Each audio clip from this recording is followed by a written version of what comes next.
Hi there! It's me here, Lisa, at the Little Book Room, and I am going to read you a story that I've been waiting to share with you since last year. It's called Howl. Oh, what's that? I can hear some wolfish behaviour. This book has been published by Scribble, and we thank them for their permission to read with you. And it was written by Kat Patrick with illustrations by Evie Barrow.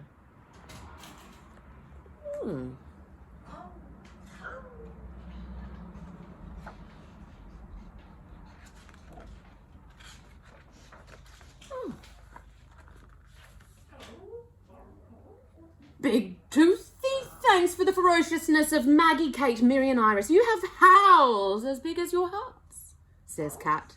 For Zoe and Bridget and everyone who has had or is having one of those days. Evie Barrow. It had been one of those days. First of all, the sun was the wrong shape in a sky that was too blue. Then Maggie's shoes would not go on properly. Her socks were even worse. The stupid pencil wasn't working, or the squiggles was too squiggly, or not squiggly enough. Finally, the spaghetti was too long. And the pajamas were the wrong kind of pajama. The moon was so bright through the windows, no one wanted to sleep. Maggie almost exploded. So did Mum. To top it all, Maggie's two front teeth decided it was the right time to fall out. But after lights out, two small fangs grew back in their place. She could touch their sharpness with her tongue. Maggie began to have wolfish thoughts. She sprouted itchy little hairs, her ears felt extra pointy, and her hands curled into paws.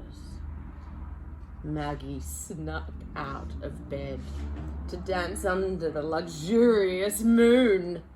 Her shadow looked perfectly ferocious, and in the light each hair turned bright silver. More than anything, Maggie wanted to howl. She tipped her head back, turned her ears towards the moon.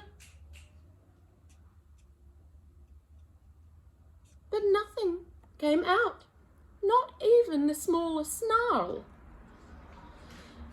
Meanwhile, through the kitchen window, a cold bit of moonlight spilled onto Mum's toe. Slowly, it covered her whole foot. Mum felt a little strange.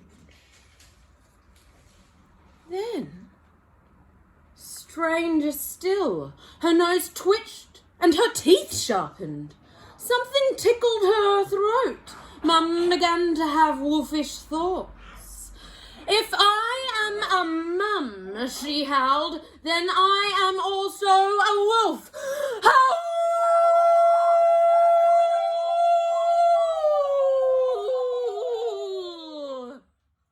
Maggie couldn't believe her ears.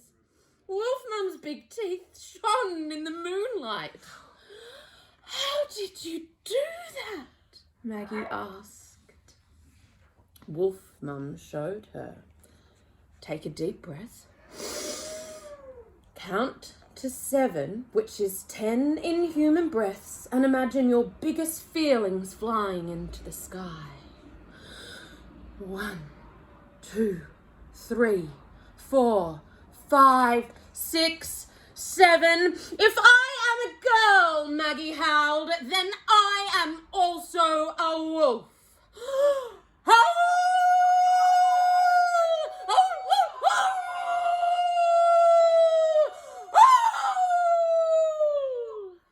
Together they howled so loudly it woke up Maggie's friend Iris, who lived 11 houses away. Wolf Mum grinned. Wolves can do other things too.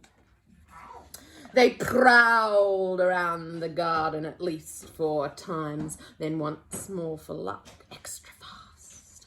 They used their big ears to listen carefully to the darkness, where things were awake or dreaming very loudly. They used their powerful noses to sniff the magic on the evening breeze, feeling the fur bristle on their long tails. They used their enormous breath to huff and puff shapes into the clouds, flashing their eyes like the stars. Best of all, they danced wildly under the moon. It felt good to be a wolf. As the moon up behind trees, Wolf Girl yawned.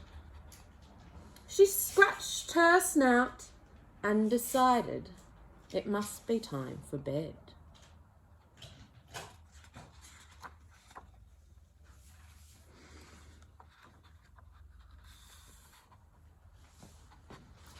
It felt good to be Maggie, too.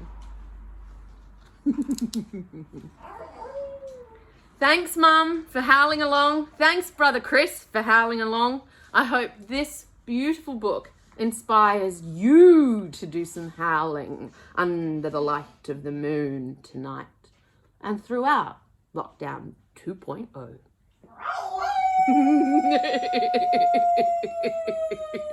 Bye from the little book room.